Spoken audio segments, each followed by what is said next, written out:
마태복음 8장 18절부터 22절의 말씀 우리 함께 찾으셨으면 합독하겠습니다. 예수께서 무리가 자기를 애워싸는 것을 보시고 건너편으로 가기를 명하시니라. 한 서기관이 나와 예수께 아뢰되 선생님이여 어디로 가시든지 저는 따르리이다. 예수께서 이르시되 여우도 굴이 있고 공중에 새도 거처가 있으되 인자는 머리 둘 곳이 없다 하시더라. 제자 중에 또 한 사람이 이르되 주여 내가 먼저 가서 내 아버지를 장사하게 허락하옵소서. 예수께서 이르시되 죽은 자들이 그들의 죽은 자들을 장사하게 하고 너는 나를 따르라 하시니라. 아멘.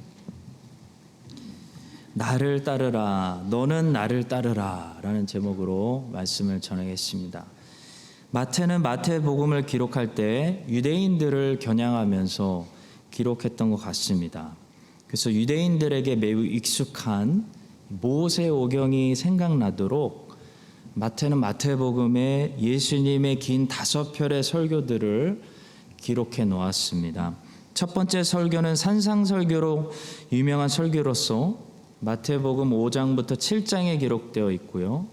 두 번째 설교는 마태복음 10장에 기록되어 있습니다.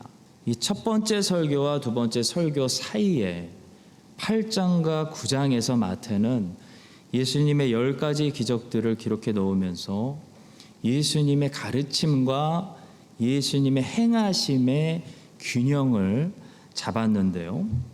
오늘 우리가 읽은 본문 말씀은 이 8장과 9장에 기록된 10가지 이적들 중에서 세 번째 이적과 네 번째 이적 사이에 기록된 특별한 말씀입니다.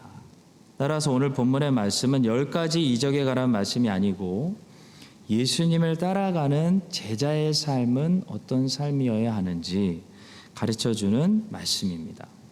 우리가 뉴질랜드로 이민 오려면 뉴질랜드라는 나라가 이민 조건을 어떤 것을 요구하는지를 알아야 이민을 올 수 있습니다.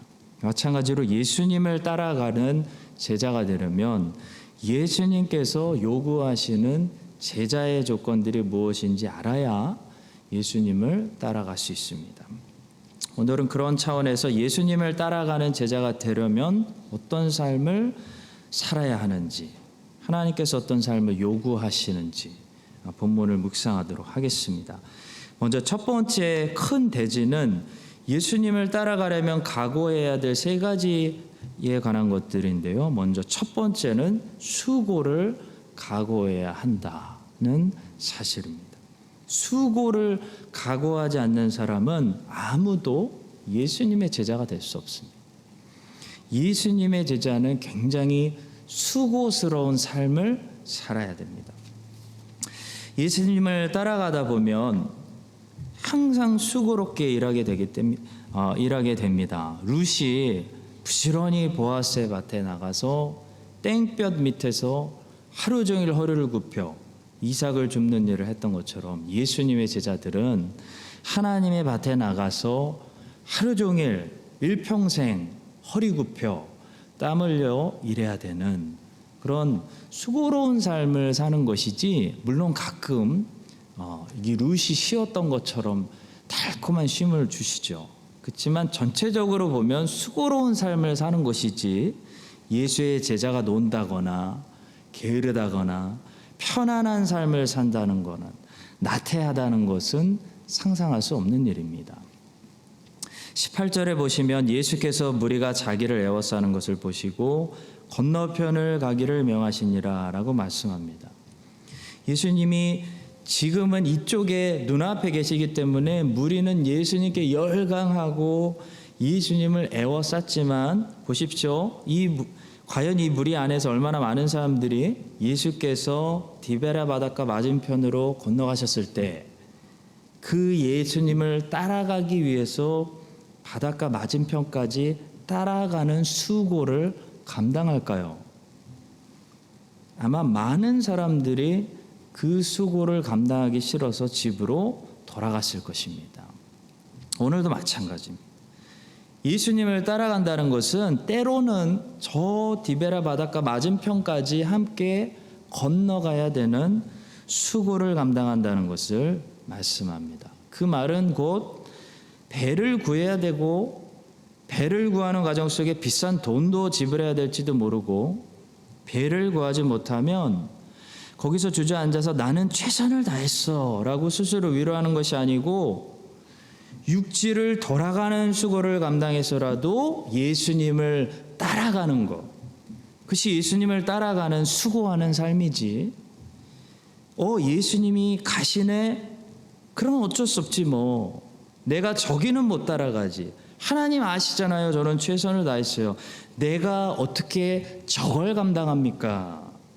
라고 말하는 것은 예수님을 좋아하지만 예수님을 따라가기 위해서 수고는 감당하지 않으려는 생각입니다. 성도 여러분, 예수님을 좋아하는 것과 예수님을 따라가는 것은 다릅니다. 제자는 어떤 사람일까요? 예수님을 따라가는 사람이 제자입니다. 무리도 예수님을 좋아합니다. 그러나 예수님을 따라가지는 않습니다.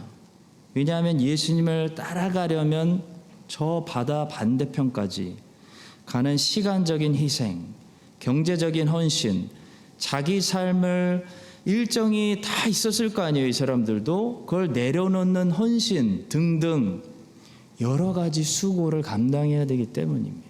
안 따라가는 거예요. 아무나 따라가는 게 아닙니다. 많은 사람들이 예수님 보고 와달라고 요청만 하지 자기는 움직이거나 수고하거나 희생할 생각은 하지 않으면서 예수님을 따라가지 않기 때문에 제자가 아니라 그저 무리가 되는 거죠. 무리. 성도 여러분, 아무 수고하지 않고 은혜 주세요 라고 하는 사람들은 무리일 가능성이 큽니다. 제자가 아닐 가능성이 큽니다.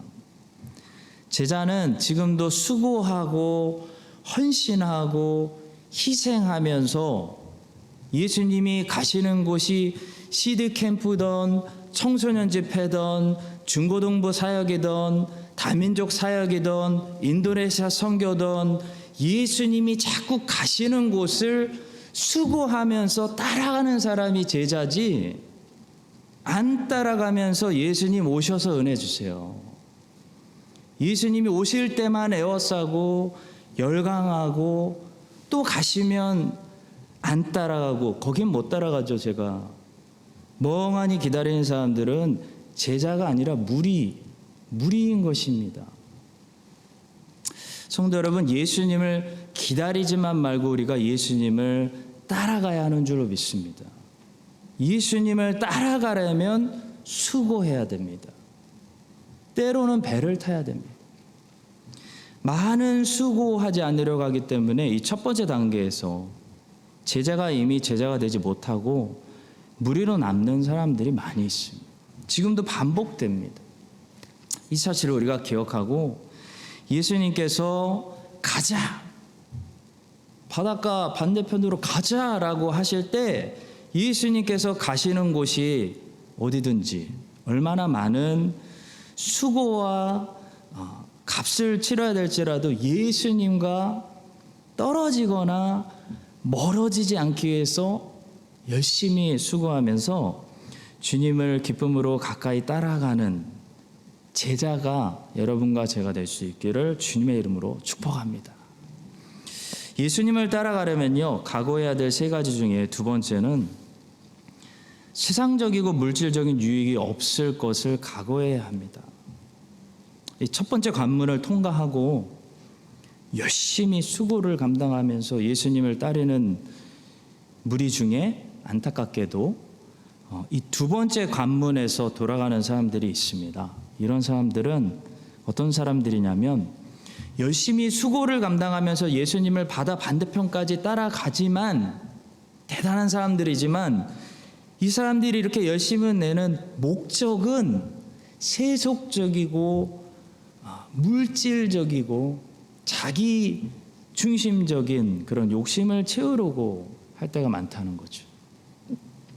예수님께서는 열심히 수고하면서 이렇게 자신을 따라오지만 잘못된 동기를 가지고 헛된 야망을 가지고 자기를 따라오는 사람들에게 뒤돌아보시면서 이렇게 말씀하십니다. 20절입니다. 예수께서 이르시되 여우도 굴이 있고 공중에 새도 거처가 있으되 인자는 머리 둘 곳이 없다. 이 말씀은 네가 나를 따라오면 너는 물질적으로 나아지는 것이 아니라 가난해질 수도 있고 세상적으로 성공하는 것이 아니라 실패할 수도 있다. 감당할 수 있느냐라는 말씀이에요. 우리는 대답은 잘합니다. 근데 은근히 우리 마음 한구석에 그래도 예수님 말씀 잘 듣고 하나님께 순종하면 하나님이 잘 살게 해주시고 세상에서 성공해 주시겠지, 이런 불순한 동기를 가지고 예수님을 따를 때가 얼마나 많은지 몰라요. 자, 물론 예수 잘 믿어서 세상적으로 물질적으로 복받은 사람들도 많고 하나님이 형통하게 해주시는 사람들도 많습니다. 예수 믿어서 모든 사람들이 가난해지고 모든 사람들이 세상 형통에서 벗어나게 되는 것은 절대로 아닙니다. 자, 그러나 예수 믿고 잘 살려는 그 모든 동기들은 그래도 잘못된 동기라는 거죠. 결과는 하나님이 알아서 주시는 거예요. 잘 살 수도 있고 못 살 수도 있어요. 결과는 하나님이 주시지만 예수 믿고 예수를 따르는 모든 제자들은 십자가를 각오하고 예수님을 따라야 한다는 것입니다. 모든 제자들이 순교당하는 것은 아닙니다. 근데 모든 제자들은 순교당할 각오로 예수님을 따라야 한다는 것은 분명하다는 거예요. 그게 주님의 말씀이에요. 마치 군대에 간다고 모든 남자들의 인생이 불행해지는 것은 아닙니다. 군대에 가서 오히려 좋은 사람들 만나고 잘 풀리고 잘 훈련돼서 약점을 극복하고 인생이 나아지는 사람들도 많이 있습니다. 자, 그러나 보편적으로 군대에 가게 되면 많은 사람들이 고생하고 육체적인 고통, 정신적인 고통을 경험하게 됩니다. 군대에 입대하면서 더 편해질 것을 기대하고 입대하는 사람은 정신 나간 사람입니다. 예수 믿는 것도 비슷합니다. 예수 믿고 기대 안 했는데 잘 살 수도 있어요. 물질적으로 형통 누릴 수 있습니다. 그러나 모든 군인들이 군대 입대할 때 고생할 것을 각오하고 입대하는 것처럼 모든 예수님의 제자들은 헛된 기대 가지지 말고 가난해질 거 기대하고 이 땅에서 버려질 거 기대하고 왕따 당하고 핍박 당하고 심지어는 순교당할 거 각오하고 예수님 따라가야 된다는 거예요. 그게 제자도입니다. 군대에 입대하는 군인들은 적어도 헛된 기대를 하고 이제 편안하게 2년 동안 잘 살아보자 헛된 기대하고 입대하는 사람은 없는 것 같습니다. 근데 어찌된 일인지 예수님의 제자에 입문하려는 사람들은 헛된 기대를 가지고 잘못된 야망을 품고 유명해지려고 잘 살려고 세상에서 부귀영화 누리려고 입문하는 사람들이 아직도 많이 있는 것 같아요. 뭔가 잘못된 거죠. 예수님 말씀이 잘 전달이 안 된 거예요. 모두 잘못된 생각입니다. 그것은 신기루에 불과합니다. 설사 하나님이 필요해서 물질적인 풍요도 주시고 세상에서 높아지는 명예를 주신다고 해도 모든 그리스도인들은 어느 정도 공격을 당하고 고통을 겪고 어느 위치에서나 겉으로 볼 때 저 사람이 성공하고 잘 사는 것처럼 보이는 거지, 모든 그리스도인들은 어느 위치에서나 십자가를 지고 공격받고 싸워야 되는 삶을 살게 됩니다. 크리스찬이 편안하고 세상과 더불어 화목한다는 거 불가능합니다. 그런 삶은 크리스찬의 삶이 아닌 것입니다. 여러분과 제가 예수를 따르면서 그래서 각오는 이런 각오를 하고 살아야 된다는 거죠. 세상적으로 물질적으로 아무런 유익 얻지 못하고 예수 열심히 믿었는데 다 잃어버리고 손해보고 세상 사람들이 봤을 때 바울처럼 세상에 찌꺼기 취급당하는 사람들이 될지라도 오히려 바울처럼 세상의 모든 영광을 거꾸로 배설물 취급할 수 있는, 줘도 안 갖는다 배설물 취급할 수 있는, 그만큼 예수 그리스도를 우리의 영광과 존귀와 면류관으로 삼을 수 있게 되기를 주님의 이름으로 간절히 축원합니다. 예수님을 따라가려면 각오해야 될 세 가지 중에 세 번째는 하나님이 언제나 먼저가 되시는 우선순위를 우리가 지키는 것입니다. 꼭 각오해야 될 것이죠. 하나님이 우선이 되지 않는 사람은 예수님을 끝까지 따라갈 수 없습니다. 그래서 제자가 될 수 없습니다. 하나님을 평소에 잘 섬기고 교회에서 봉사 많이 하시는 분들 중에서도 하나님이 우선이 아닌 분들이 있을 수 있습니다. 그것이 언제 드러나냐면 하나님을 잘 섬기다가도 자기의 일이 급해질 때, 자녀들의 학업이나 취업이나 결혼이나 돈 버는 일이나 자기 취미생활이나 중요한 일들이 생길 때 하나님을 잘 섬기다가도 하나님 일이 뒷전이 되는, 언제나 뒷전이 되는, 그것은 시간이 나면 하는 그런 하나님이 우선이 아닌 사람들이 많다는 거죠. 많습니다. 자, 하나님이 우선이 아닌 사람들은 하나님을 잘 섬기다가도 언제든지 급한 일이 생기면 하나님이 섬기는 것을 중단할 수 있기 때문에 예수님을 끝까지 따르는 것이 불가능합니다. 21절과 22절의 말씀입니다. 제자 중에 또 한 사람이 이르되 주여 내가 먼저 가서 내 아버지를 장사하게 허락하옵소서. 예수께서 이르시되 죽은 자들이 그들의 죽은 자들을 장사하게 하고 너는 나를 따르라. 예수님께서 자기 아버지를 먼저 장사하게 해달라고 이 허락을 구했던 이 사람을 마태가 제자 중에 한 사람이라고 부른 것을 봐서 이 사람은 이미 예수님의 제자였거나 이 말씀을 순종하고 즉시 예수님 따라가서 제자가 된 사람일지도 모르겠습니다. 어쨌든 예수님이 제자에게 원하는 것은 무엇입니까? 하나님보다 더 급한 것은 없다라는 생각을 가지라. 이게 제자가 가져야 될 생각입니다. 하나님보다 더 급한 것은 없다. 예배보다 제자에게 더 급한 일은 없고, 말씀보다 더 중요한 것은 없고, 기도보다 더 바쁜 일은 없으며, 하나님의 교회가 당연히 먼저고 하나님의 나라가 우선이고 예수 그리스도의 영광과 그분의 이름이 먼저이기 때문에 다른 모든 것들은 덜 중요하거나 부수적인 일들로 여기는 사람, 최선을 다하고 성실하지만 결과에 흔들리지 않거나 사실 지나갈 것들로 여기는 사람, 그래서 예수님 외에 다른 것에 목숨 걸지 않는 사람, 그런 사람이 예수 그리스도를 따라가고 있는 제자인 것입니다. 자, 성도 여러분, 그렇다면 왜 이 우선순위가 왜 중요할까요? 왜 먼저 중요할까요? 바로 인생을 살다 보면 하나님의 것과 다른 것들이 충돌할 때가 있기 때문입니다. 만약에 충돌하지 않는다면, 평행으로 간다면 별 문제 없어요. 꼭 우선순위가 있어야 되는 거 아니에요. 하나님의 일도 하고 내 일도 하면 됩니다. 근데 왜 우선순위가 중요하냐면 하나님의 일과 내 일 중에 하나만 선택해야 되는 순간들이 자주 오기 때문이에요.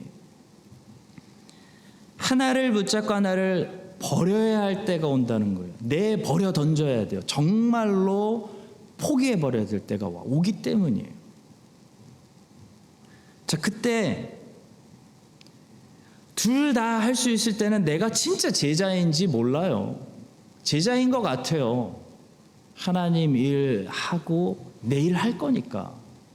근데 진짜 내 일을 집어 던져버려야 될 때 내가 제자인지 아닌지 아는 거예요. 그때 하나님이 나에게 우선이 아니고 하나님의 사역이 나에게 먼저가 아닌 사람들은 어떻게 합니까?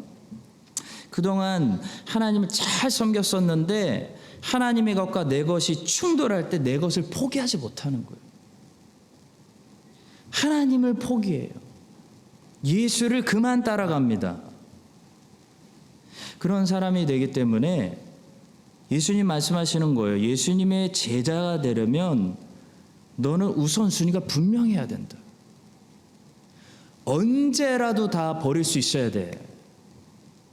나보다 더 사랑하는 것이 있으면 안 돼. 역시 예수님의 제자의 조건이에요. 성도 여러분, 예수 그리스도를 따르고 싶은 마음이 있는 사람이 예수님의 제자가 아닙니다. 오늘 본문에 나오는 무리들, 서기관, 또 자기 아버지를 먼저 장사 지내도록 허락해 달라고 하는 이 사람들 전부 어떤 마음을 가지고 있냐면 예수님을 따르고 싶은 마음을 가지고 있어요. 우리는 예수님을 따르고 싶은 마음이 있는 상태를 내가 예수님을 따라가고 있는 상태로 착각할 때가 많습니다. 이 사람들처럼 예수님을 좋아하고 예수님을 따라가고 싶은 마음이 있어도 예수님을 따라가지 않을 수 있다는 사실을 이 본문에 나오는 사람들이 우리에게 보여주는 거예요. 그렇다면 누가 그리스도를 지금 따라가고 있는 사람일까요? 누가 하나님 보시기에 그리스도를 따라가고 있는 제자일까요? 마음이 있는 사람이 그리스도를 따라가고 있는 제자가 아니라 십자가가 있는 사람이 그리스도를 현재 따르고 있는 제자인 것이에요. 마음이 증거가 아니라 십자가가 제자의 증거예요. 마음은 아마 크라이스트처치 한인장로교회에 등록하셔서 예배 오시는 모든 분들이 마음은 있어요. 마음이 있으니까 주일에 그렇게 많이 모이겠죠. 근데 마음이 있는 게 제자의 증거가 아니라고요. 마음이 있다고 내가 예수님 따라가는 거 아니에요. 십자가가 있어야 예수님 따라가고 있는 겁니다. 수고라는 십자가가 있고 희생이라는 십자가, 내 것을 뒤로 하고 손해보고 포기하고 먼저 주의 일을 하고 있는 그 십자가, 이런 십자가가 내가 예수를 따라가고 있다는 증거지, 십자가는 없는데 말만 하는 사람, 고백만 하는 사람, 마음만 있는 사람, 나 예수님 너무 좋아, 내 예수님 너무 사랑해요, 아직 제자가 아니라는 거예요. 그래서 우리 주님께서 제자도에 대해서 그렇게 짧게 정리하셨습니다. 마태복음 16장 24절이죠. 이에 예수께서 제자들에게 이르시되 누구든지 나를 따라오려거든 자기를 부인하고 자기 십자가를 지고 나를 따를 것이니라. 정말 감사하게도 그 와중에 우리 교회는 항상 십자가를 지고 계신 분들이 있어요. 그분들이 예수님의 제자예요. 주님을 위해서 시간을 내어드리고 몸을 내어드리고 땀을 흘리고 헌신을 내어드리고, 여러분과 제가 그 십자가를 어느 순간부터 내려놓고 놓치고 있다면, 그러니까 주님을 위해 아무 수고도 안 하고 와서 은혜 받으려고만 하고 있다면 우리는 더 이상 예수님을 따라가고 있는 사람들이 아닌 것입니다. 무리예요, 무리. 열광하고 환호하는 무리. 예수님 잘하세요. 예수님을 아무리 좋아하고 예수님의 팬이어도 예수님이 걸어가신 그 길을 한 발자국이라도 따라가려면 십자가가 등에 있어야 됩니다. 한 시간이라도 뭔가 봉사하고 수고하고 땀 흘리고 희생하고 바치는 것들이 있어야 된다는 거예요. 이 사실을 기억하고 우리 모두가 다시 십자가를 등에 짊어지고 예수님이 걸어가신 길을 열심히 따라갈 수 있는 그런 제자들 되시기를 주님의 이름으로 간절히 축복합니다. 자, 이제 두 번째 대지로 넘어가서 간단히 두 가지만 살피도록 하겠습니다. 두 번째 대지는 그리스도를 따라가는데 특별히 장애가 되는 두 가지 성향에 관한 것인데요. 첫 번째 성향은 본문의 서기관이 보여주고 있는 너무 성급한 성향입니다. 너무 적극적인 성향이 예수님을 따라가는데 장애가 될 수 있습니다. 너무 저렇게 성급한 성향은 항상 예수님보다 앞설 수 있기 때문에 예수님의 길을 따라가는데 장애가 되곤 합니다. 예수님의 길을 따라간다는 것은 말 그대로 예수님을 뒤에서 우리가 따라간다는 것이지, 팔로우 한다는 것이지, 리드 한다는 것이 아니죠. 예수님보다 앞서서 예수님이 이렇게 해야 돼요. 예수님이 이렇게 해야죠. 예수님을 따라오게 만드는 것을 말하지 않습니다. 자, 근데 본문에 나오는 이 서기관은 과거의 베드로를 보는 것 같은 매우 성급한 그런 다혈질 성격입니다. 이 사람 한마디로 경솔합니다. 경솔. 아마도 말이 앞서는 그런 사람이었던 것 같습니다. 그는 갑자기 불쑥 나타나서 예수님께 주님을 따르겠다고 선포했는데 그냥 주님, 저는 주님을 따라가겠습니다 라고 말하지 않고 선생님이요 어디로 가시든지 저는 따르리이다 라고 말했어요. 19절입니다. 한 서기관이 나와 예수께 아뢰되 선생님이요 어디로 가시든지 저는 따르리이다. 서기관의 말을 잘 들어보세요. 굉장히 경쟁적인 말투입니다. 서기관은 저는 따르리이다 라고 말하고 있습니다. 이 말 속에 저 사람들이 주님을 따르지 않더라도 저는 따르겠습니다 라는 말이 배어있음을 느낄 수 있습니다.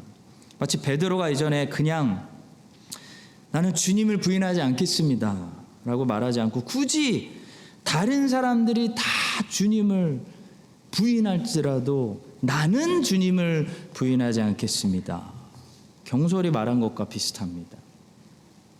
서기관은 또 어디로 가시든지 라는 말을 꼭 그 앞에 붙여야 했습니다.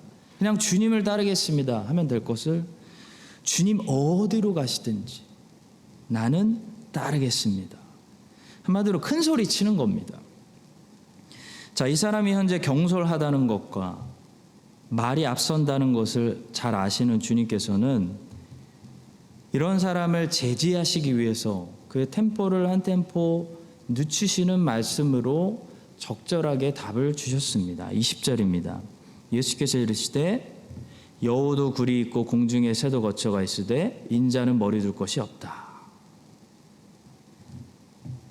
자, 이 서기관이나 과거의 베드로처럼 경솔한 사람들은 우리 주님께서 한 템포 늦추십니다.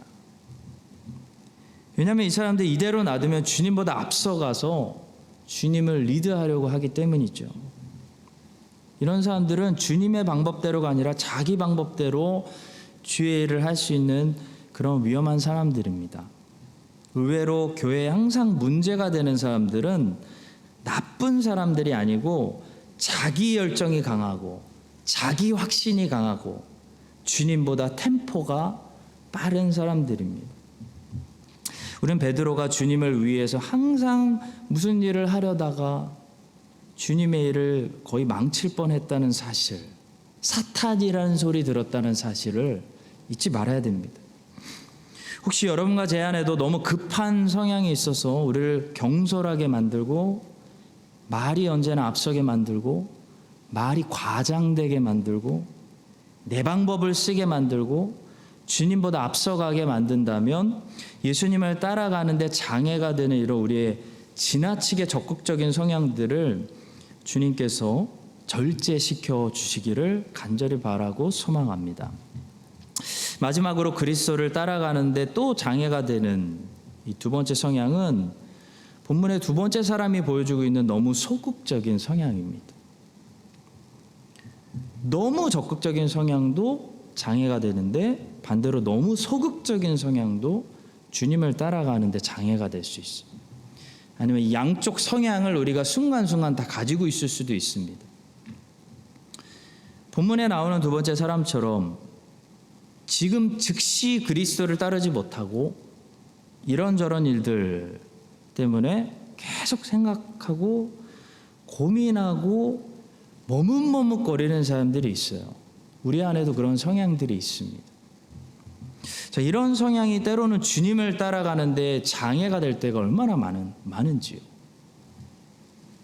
자, 이런 제자는 실천의 속도가 느리기 때문에 오늘 완수해야 될 일을 내일로 미루다가 일을 망칠 수가 있습니다.